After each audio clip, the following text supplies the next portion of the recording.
Warning: the following podcast contains violent scenes that may be unsettling to some listeners. Listener discretion is advised. Hello, and welcome to Vampire the Masquerade, Twin Cities by Night. Negligence is our first story arc for our campaign that takes place in 2010 in the Twin Cities of Minneapolis and St. Paul, Minnesota. Follow Ophelia, a Toreador played by Alex, Jonathan, a Ventrue played by David, Katao, a gangrel played by Quinn, and William, a Ventrue played by Slavic, as they are pulled out of their seclusion and tasked to investigate a series of gruesome murders. If you'd like to contact us, you can follow us on Twitter at twin_cities_VTM or on Facebook at Twin Cities by Night. We hope you enjoy.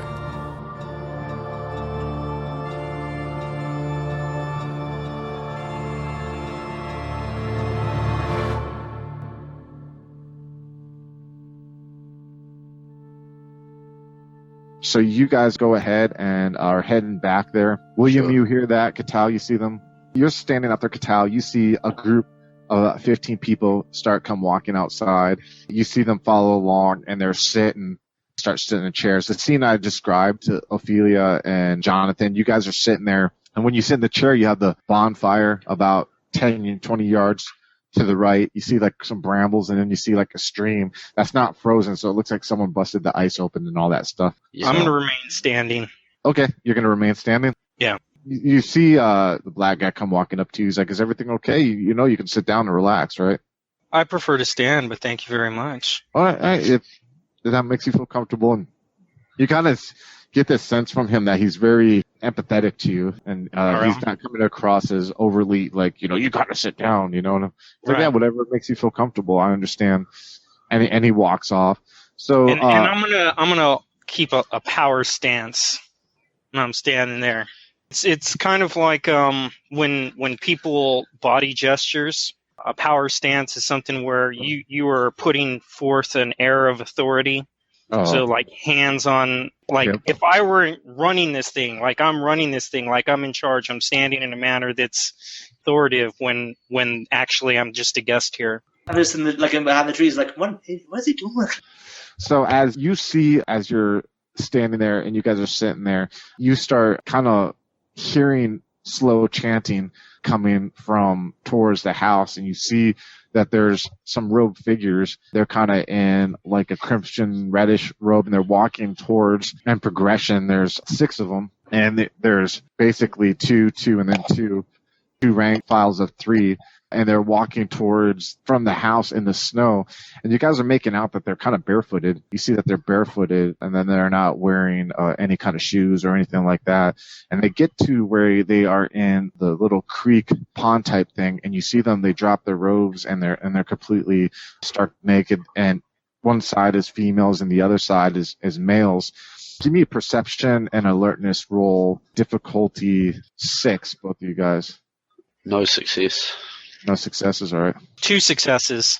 All right, and give me a perception and alertness roll for Katao, difficulty 8, since he's kind of a distance away. 1 success. No, 2 successes. All right. You two see that there's 2 blonde females. Like, basically, when you're looking at them, so there's a blonde female, and then there's a guy to their left, and then there's another blonde female guy to the left, and then there's a brunette female and a guy to their left. The guys are all Caucasians. You kind of are starting to be like, wait, are those the blonde females that were from the tapes that we saw from the hotel that were walking out? And you see that each of them each pair walks into the ravine, into this ice cold water that goes pretty much up to their necks. And then they walk out, and as they do that, then they start climbing over the brambles completely naked, where they're getting scratched and they're getting torn. You're seeing blood kind of start seeping out of these wounds a little bit until finally, and you can see that it pains them a little bit, but they roll over this brambles and fall into the snow, and they each do that. And then when all 6 of them make it over, and while this is going on, by the way, there's people in the group of 15, and I would say maybe about 12 of them, 11 of them are constantly chanting Alihelitu, that chant that you heard, Juno, that was in the last night, that was in that little gathering that they had there. Yeah. And you see when they roll over to the snow, when they hit the snow after falling into the brambles, you see blood splattering from their wounds there. And you see them slowly get up because obviously they're dealing with hypothermia right now, and they're dealing with the wounds that they have. And they walk up to the bonfire, and you see the black guy comes walking up to them and hands them each a torch and lights each of the torch. And they throw their torches into this bonfire, which lights it up. I'm gonna have you two give me a courage roll, difficulty 4. I would suggest not botching it or failing it. I'll use a point of willpower. 1 success. I'm gonna look and- at my watch like I'm bored with this already. Can I say I have my phone out and like I'm recording this whole thing because we need evidence for this shit. Yeah. For whom? Who do we need evidence for? The court, the Elysium, to show like, hey, there's this stuff going on. We just need to make it stop. They don't care who or what Well, if I does it. care about, you don't know what they care about. I'm filming it anyway. I'm filming it. So, and then you see the couples start copulating in front of the bonfire. Give me a perception and alertness roll. You two, difficulty 8. I botched. I just failed. You just fail. All right. Can I see Uh, anything? Give me a perception and alertness roll. Difficulty. What did I tell you guys the difficulty 8. was? 8. 8. It's gonna be 9 for you because you're kind of a distance away. I could tell. Come on. 3 successes. Yeah.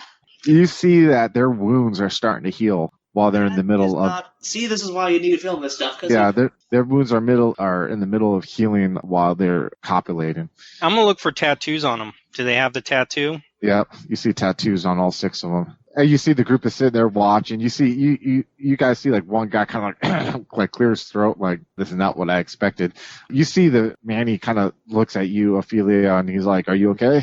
I'm kind of not looking right now. I guess that's me role-playing the botch. I kind of, Yeah. looked away.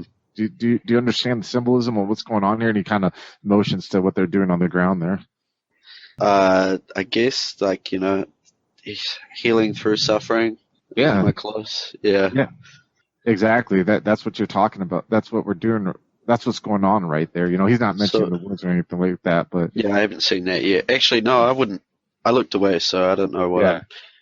I'll just say, I don't know. They hurt themselves, and now they're doing it. there's more to it which we can talk about afterwards and everything like that. You see, Jonathan. How's this any different from last night? That's what I say to him. Well, and he looks at you. How do you know about last night? What do you mean last night?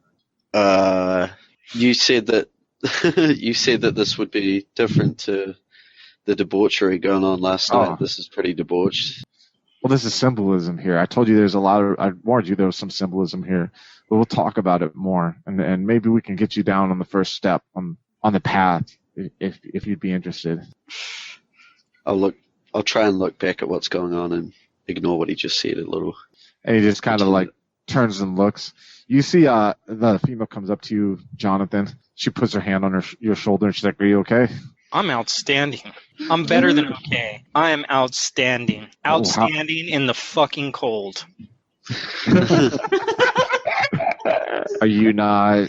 Do you need to talk or something, or? Yeah, I desperately need to talk to somebody. I need to talk to who's running all of this. Why? What do you Who's mean? in charge? Well, there's really like no one in charge. I don't understand what you're hoping to gain from that. Well, you don't have to understand. You just need to get whoever's running this show and bring them out here. Listen, you're honestly kind of being a little hostile right now. I'm not going to lie. I don't understand why you're throwing all this hostility at me when I was nice enough to invite you here. Oh, I appreciate that. I really do. I would have been here regardless, but I mean... I don't understand. What do you mean by that? Can I hear them talking if I noticed it? it? You can hear them talking. Yeah, you can hear it getting tense a little bit because you got your senses on. Just put my hand on where my gun is just to reassure myself. I'm going to look at her and I'm be like, obviously, none of you here that I see is running this. So somebody started this whole thing. Who's the person that started all of this? What I'm asking is why you have all these questions now. Did you come here to learn more about what we talked about, or? Absolutely. I came here to understand it all. Well, then just let it happen organically, okay? It's going to happen. You're going to get there. You're going to talk to the right people when it needs to be talked to, but you're kind of coming across a little standoffish right now, I'm not going to lie. And it has me kind of regretting a little bit maybe inviting you here. William and Quinn, you're hearing the conversation going on now. I'm getting ready with my gun as well, if I need to. If I need to move. If there's going to be a shootout or something. Anyway, so you see that the acts that are going on in the snow are finishing up, and you see the people are putting back on their robes and they're going back inside. And you see the black guy comes up to you. He's like, no, would you guys mind coming back inside with me? Sure. What'd you say your name was? Oh, well, we'll talk inside. Don't worry about it. You can call me Dave. Dave. I'll just get up and silently go in with everyone else. I'll wait till a few other people have started walking in before I trail in. They're walking, and he's like, listen, I'm going to have a couple people who have kind of been on this path longer than I, and they're going to come here and speak to you, and they're going to tell you a little bit more what you saw. They're actually involved in what you saw, and they're going to explain. So we're inside now? Yeah, you're inside. Is there is there a bar, a standing bar or anything? Yeah, there's like they have in the study there, and they take you into like a dining area too. So they're letting you guys kind of walk about. There's like the study and the dining area. They're telling you just to mingle. I'm gonna pour myself a drink, a stiff one. You see that the female's kind of giving you space that she wasn't. You know what I mean? She's kind of put off a little bit by her standoffish, and she's kind of getting the feeling that you need space and everything. So yeah. And it's going to be like 2 inches. Bam. Another one. We're going to cut to Katao. So you see them all kind of heading inside. You see the bonfire still going. So, are there any windows or anything like that? So I can sort of just go up to go next to the house and sort of just. You'd have to jump over the fence, but you can do that. Okay, first of all, look and see are there any obvious a lot cameras around. All right, let's do perception and security difficulty 7. I have a perception at 4, but I have nothing in security. Oh yeah, not in security. So then that would add a +1 to it. So difficulty 9. So you could do perception difficulty 9. I'll spend a willpower for that. All right. Oh wow, you got 3 successes. And what was your specialty? It was careful. Careful, yeah. I'll let you re-roll that 10. Almost. So you got 3 successes, man. So you can kind of see there's a camera. There's like 2 security cameras. They're not the moving type. They're just like the normal, home security type. But you feel you can easily dodge those. Okay, so yeah, I'm gonna just slip past them and just be get in there, just be like, okay, so what? Just make sure I'm close enough to peek inside, You said you're going to jump. You want to jump the fence, you're saying, and then go start looking through the windows? All right, so I'm going to have you do a dexterity and a stealth difficulty 6 for that. I mean, you saw the cameras, but you still, you know what I mean? Got to be sneaky and everything. Okay, so yeah, that's 6 dice. Okay, so you got what? Dan, you got 4 successes, man. So you jump in there and you kind of you're crouching along and you're coming along. You see like a couple back windows, and then you see the door where the 4 people came from. The robed people? Yeah. And it looks like it's a door that could either go into the back. I mean, you see it's closed and everything, but it doesn't look like it looks like it could go into a garage, or it could go into like the back of the house, obviously. Can I check to see if there's anyone inside the room before I There's no windows around there, and the closest window is into a different room. You see is into like a kitchen area. Give me a perception alertness difficulty 7. Holy crap. Damn, dude, what? 3 successes, 2 10s. And what's your perception? Oh, your perception is careful, right? Yeah, I'll let you do that again. I'll let you roll it again. All right, so that's 1, 2, 3, 4 success. What was the difficulty? 7. Yeah. Yeah, 4 successes. So you're through like looking in the kitchen, and you're kind of deciding. You're like, I think this might go into like a basement area, maybe, or kind of a cellar. Like the door opens. You're just kind of guessing from the architecture and everything like that. So can I tell that there's anyone in there, or no, I can't tell? You can't really tell you if there is or if there isn't. I mean, you hear. We can try. Yeah, let's do a perception and alertness difficulty 8 this time. Oh, no successes. All right, so you can't really. You don't hear anything. You know what I mean? Yeah. So I think I know what I'm gonna. I guess what I'm gonna find down there, but I'm just trying to figure out if it's worth going down there or not. I'm going to let you think about it. I'm going to cut to William. Okay. Are you going to say anything over the phone, Quinn, or are you just being quiet while you're doing all this? Oh, yeah, I'm going to tell him, I'm checking out through this back door area, just, so, yeah, just let me know. Do you want me to go with? No, you stay up here and you keep the car warm in case I need to run. Okay. Okay. I guess I'll be on the lookout for any people that might interfere in a possible escape. I'll cut to Ophelia and Jonathan. You hear that guy who was kind of like clearing his throat be like, you know what? And he's talking to this dude. I get what you're trying to do here, man, but this is just too weird for my fucking taste, dude. I'm gonna I'm gonna take off, man. You have a good fucking night, and more power to whatever you're doing, man. And he turns around and walks out the door. You see a guy walking out, William. He's like shaking his head. He's like lighting a cigarette. And he's walking down there, and you see him like hitting the button to open the gate. I'll report his position to the rest of the team. Well, I'm not going to be able to hear the phone that I've set up. It's just like a receiver. Yeah, he's just telling Quinn, pretty much. Yeah. So just keep an eye on him, make sure he actually gets out of the place. Yeah, he starts the car and he just takes off, but you can see him like muttering under his breath. He definitely, his body language tells him he's like, "What the fuck is it?" You know what I mean? Like, can't believe I saw this shit, and he takes off. You know? Yeah, the guy, a bandit comes up to you, sits next to you. So don't worry, they're gonna come out here. They're gonna explain everything that you saw, and it'll all work out for the best. Okay? If you say so. I'm still wondering what's going on right now. All right. So are you two just sitting in there while waiting for them to come out, or? Yeah, I'm still standing, drinking my martini, because obviously these people aren't going to share any information with me, so it's like, you gotta wait. I'll walk up to Jonathan and pretend to introduce myself. Would you like a drink? No, I don't drink. I'll just say, what do you think? I'll like try and whisper so that no one else can hear us. I'll just be like, what the heck? What is this? This is bizarro shit. Oh, different strokes for different folks. Whatever. Do we want to shut this down tonight, or do you think that it goes further? Oh, I think there's definitely somebody in charge, and it's none of these people, so we just need to find out who that is. All right, let's just play it safe. As you guys are done talking, you see the black guy who identified himself as Dave. He's like, "Hey, if everyone could please come back to the study and have a seat and everything. We're about to have a couple of our, I guess if you want to call them our mentors in our program, kind of speak to all you. Maybe they can answer some questions if you guys are interested." Sure. I'll go take a seat. I'm going to stand. So you see two blonde females come walking out. One looks like she's probably in her mid to late 40s. The other one looks to be in her mid to late 20s. Both have very clear, piercing blue eyes, very good complexion. One's about 5'7", and the other's about 5'5". They're attractive. They have nice skirts on, like neutral colors, like gray and black skirts with like kind of brighter tops. Looks like they're cleanly pressed. They just came out of the shower. That their hair looks kind of slightly damp, but still, you know what I mean, done up in a nice enough manner. And they come and sit down.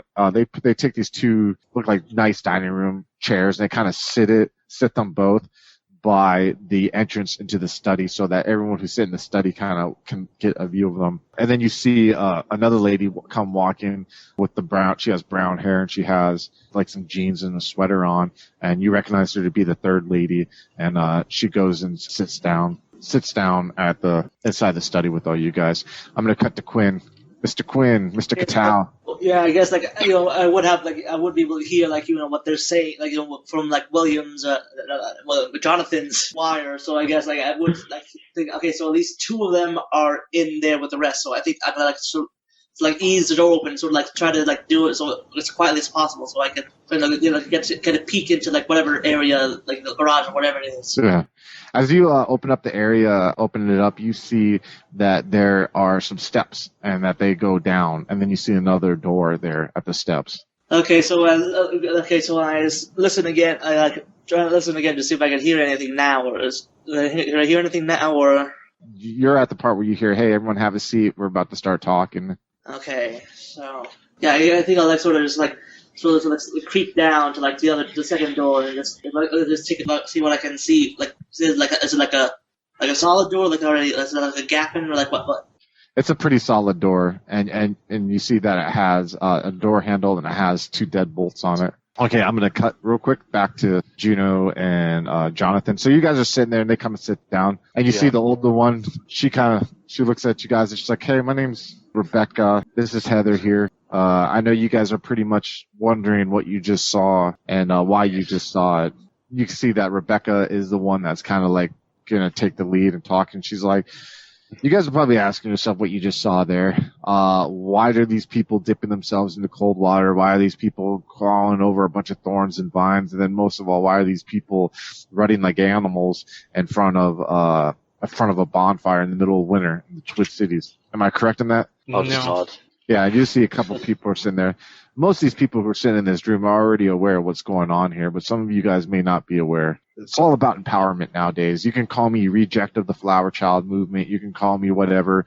I was never a hippie or anything like that, but I will tell you, though, that I was a victim for a good part of my life, majority of my life, until finally I was enlightened and I found out that victimhood has existed since the beginning of time and the beginning of man.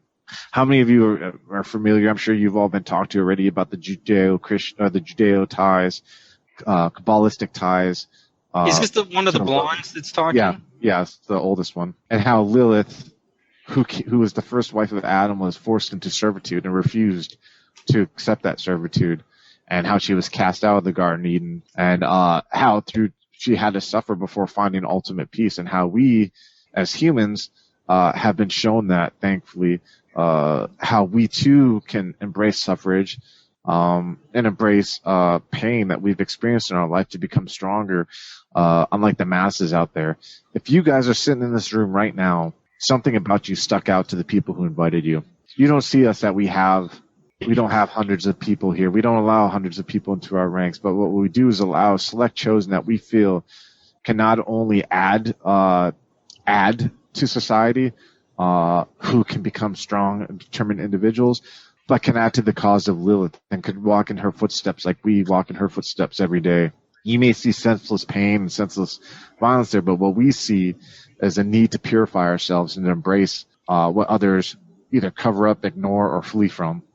I'm gonna look at Ophelia and I'm gonna point at the brown-haired woman. Is this kind of like? Is that the one you saw at the? Is it? Chris, in the room? I'm not sure. Give me a perception alertness difficulty 6, both of you. I'll use another point of willpower. Okay. 2 successes. All right. 3 successes. You recognize the brown-haired lady to being the one who was walking out of the videotape. You remember when you saw the videotape of Riker, and there was 2 blondes, a black guy, Riker, and some chick that was smiling like she passed the test?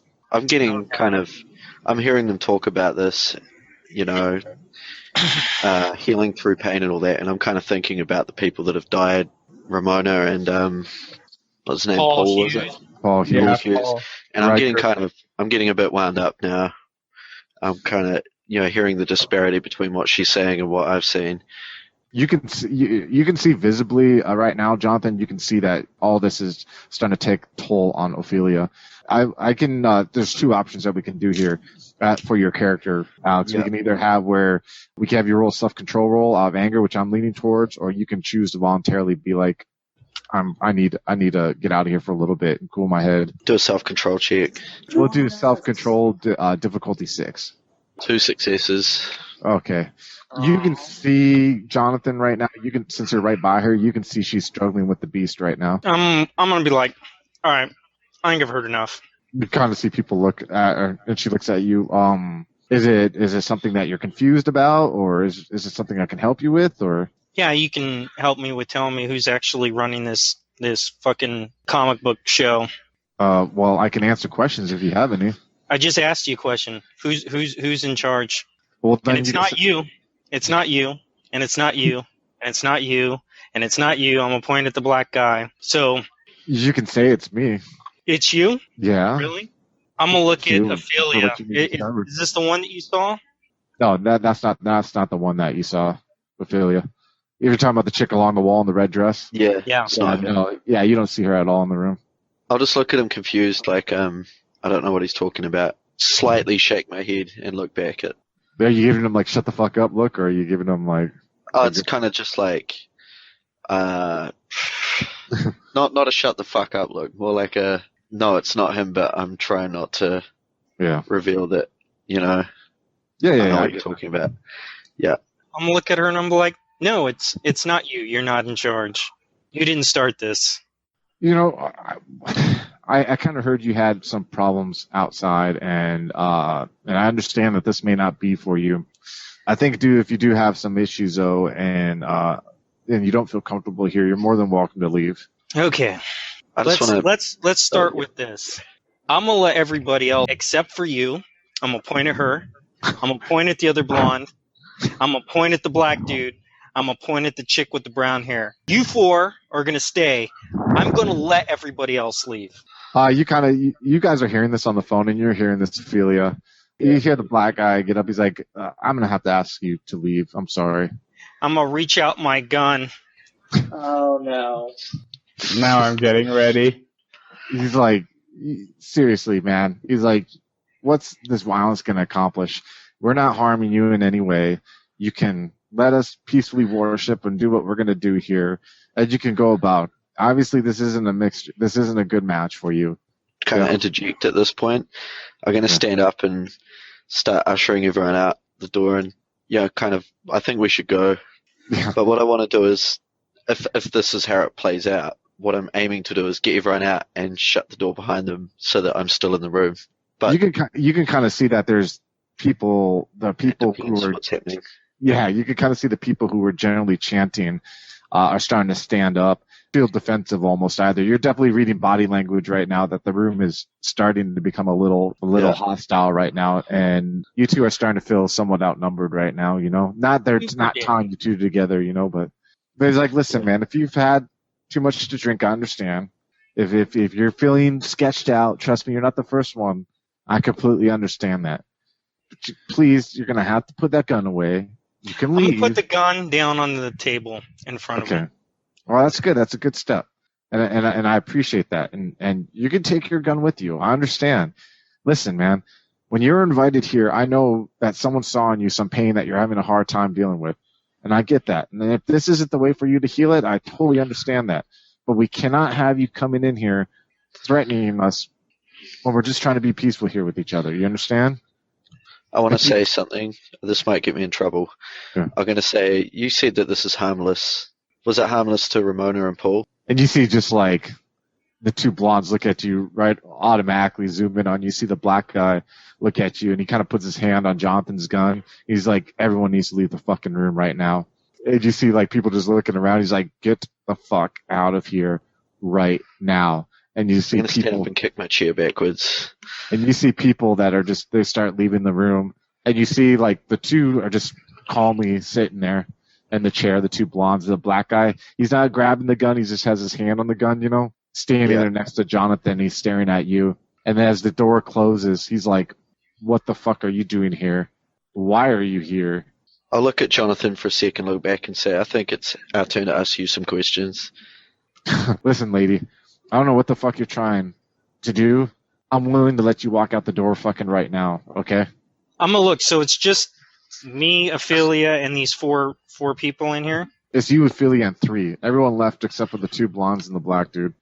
What about the brunette? She left too. She took off too. I want to say, take your hand off the gun. I want to mention something along the lines of that we're investigating the murders of two, prostitutes. We're FBI, something along those lines. Whatever we said we were. That's our cover. He's like, I want to say, if you want to make this worse for yourself, you keep on holding on to that gun. But people know we're here. He takes the hand off the gun. He's like, listen, lady, first of all, you got to show me some ID before I even believe you're with any kind of law enforcement agency. Second of all, fucking, just because I know Ramona and Paul doesn't mean that I have anything to do with anyone's fucking murder. And third of all, if you are with law enforcement, get a warrant. If you don't have a warrant, get the fuck out. I'm going to use Dominate on him. What do you need to roll, Mr. Dominate, Marion? I'm going to use the Hypnotism. Which one is that? I think it's rank 2. That's where it's like an extended command. All right. Mesmerize, where basically you can give like a sentence command. So difficulty 6, you have that voice command thing too, right? Yes. What does that do? It reduces the difficulty by 2. Go ahead and roll. All right. So that's a lot of successes. 1, 2, 3, 4. And I'm persuasive, so I get to re-roll the 10. 5 successes. I'm going to sit down, and I want you to explain to me in detail how Paul Hughes, Ramona Ortiz, and Brandon Riker died. You see, he looks at you, and you see his hand shake, and he sits down in the chair. Pick up your gun, Ophelia, Ophelia, give me a perception alertness difficulty 6. I got a success, but I got a 1, so it's a fail. Nothing. Fail. All right. He's about to start talking, and you hear both of you are surprised to hear the youngest blonde start screaming high pitched and like start clawing at her face like she's panicking, like she's having a meltdown. Cut to Katal and William. Let's go to William first. William, you're sitting there hearing all this, all of a sudden you're like I'm just hearing screaming. a scream. Yeah. Right. So. And all the people walking out the front gate. Yeah. Yeah. People are walking. You see people. I'm like, Katal, do you hear this? Are you hearing this? Do I hear it? Yeah, I'm telling him about all the people that are leaving. Yeah, he was outside the room, right? Listening the whole time? He wasn't outside the room. Katal was in the back towards the basement. Oh, okay.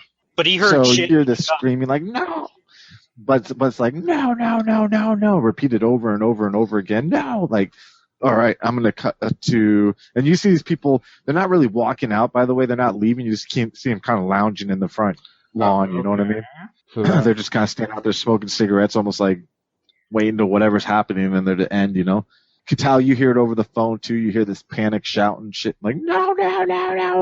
And like, yeah. So you're in front of the door in the basement. That's where you're at right now. Like you're by the door in the basement. Yeah, there's really two options. You could try to like knock the door down, or you could turn around and go back out, or you can, ask someone for something. I mean, William's the only one who can hear you now, you know? Yeah. Okay, I'll let you think about it while I'm going to go back to the scene, okay?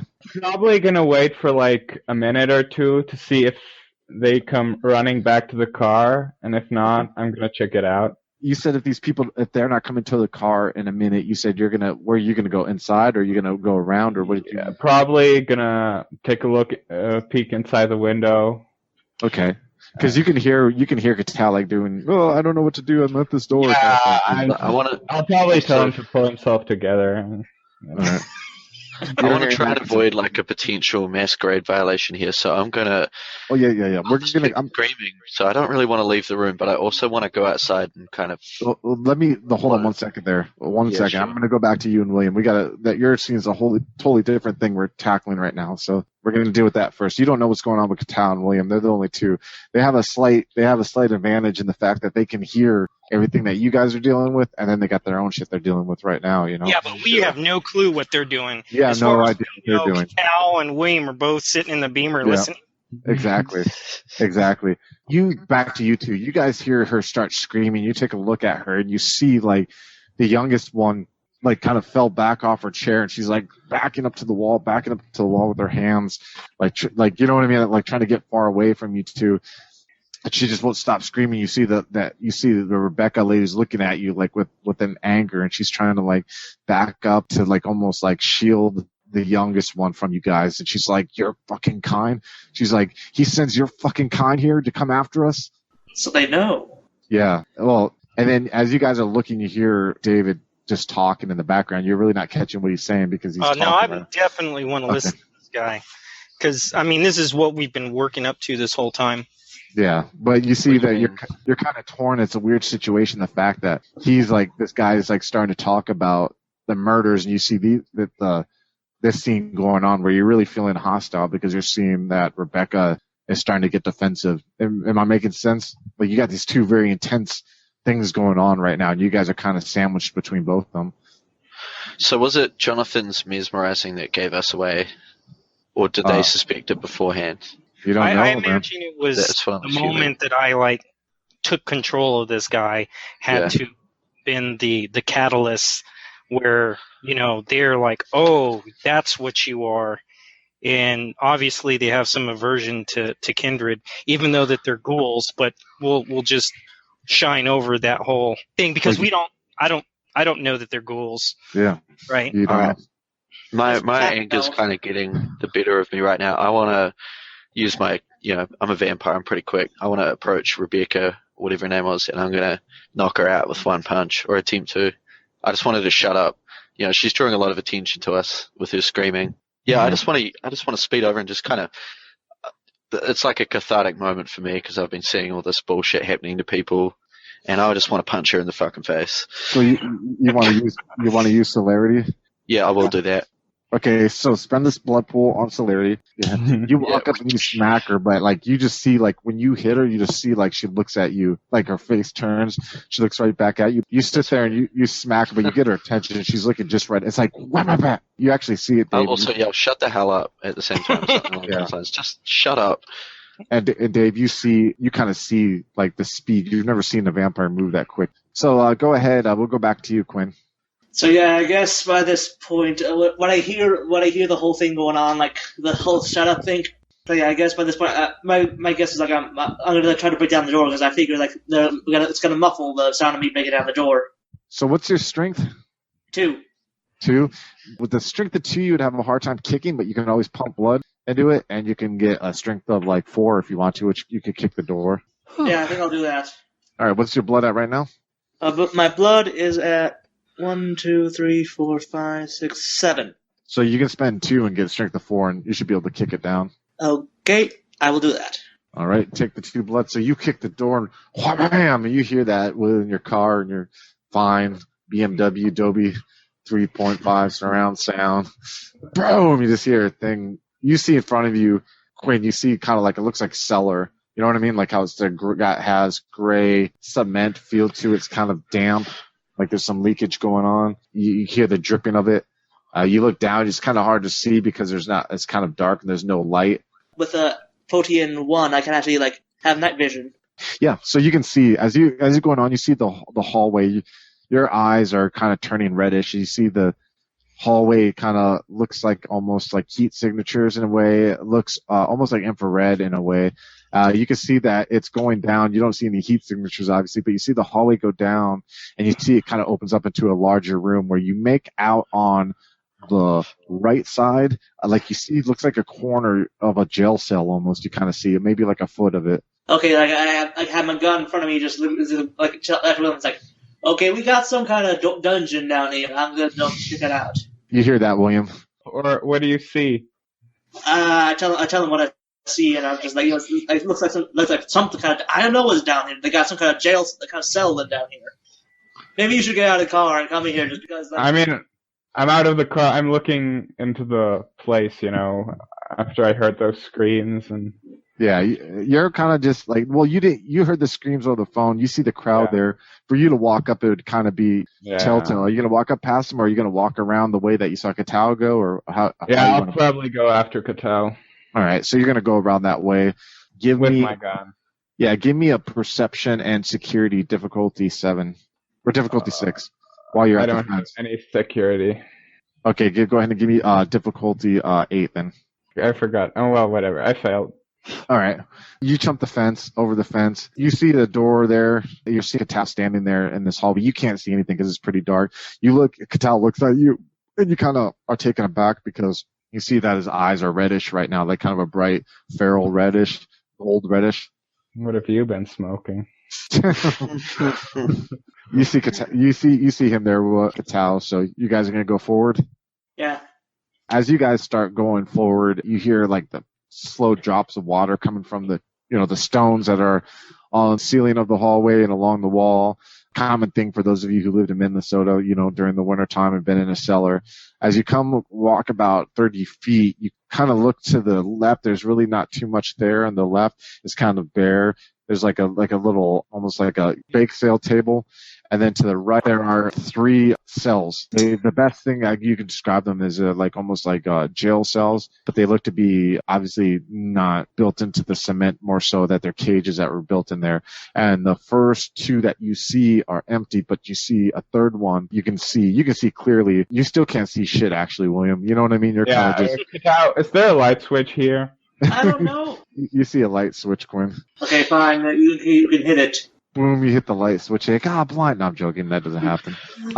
You see everything I described, but the thing is, on the floor of the cell, the 2 cells are empty. You see, it look like dried blood. And you see in the 3rd cell that there's a naked male figure that's chained up, has almost like the best, like it looks like some kind of, you think it's a bucket at first, but it's something metal that's covering its head. And you see that there is a stake in the chest of whatever's hanging up there. Looks like to be a Hispanic, maybe male. You can see that there are the 2 empty cells have like chains like that there was something hanging there at one time, but there's nothing there.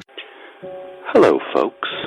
Have you ever wished you could have an easy way to find gameplay videos and podcasts, or just media in general that deals with your favorite White Wolf role-playing games? Or have you ever wished you could find a forum to share gameplay that you have recorded, one which wouldn't be drowned out by random posts and discussion, so that your media could get the attention you want? Well, we have the answer for you in a Facebook group we run called White Wolf RPGs Gameplay and Media. The group is specifically ran with the sole intent of it being a one-stop shop for people to view or share media involving the games we all love. We take thorough steps to ensure the page does not become cluttered and is easy to traverse. We are currently over 1,000 members strong, and we are continuing to rapidly grow, with new media being shared every day. Stop on by. We hope to see you there.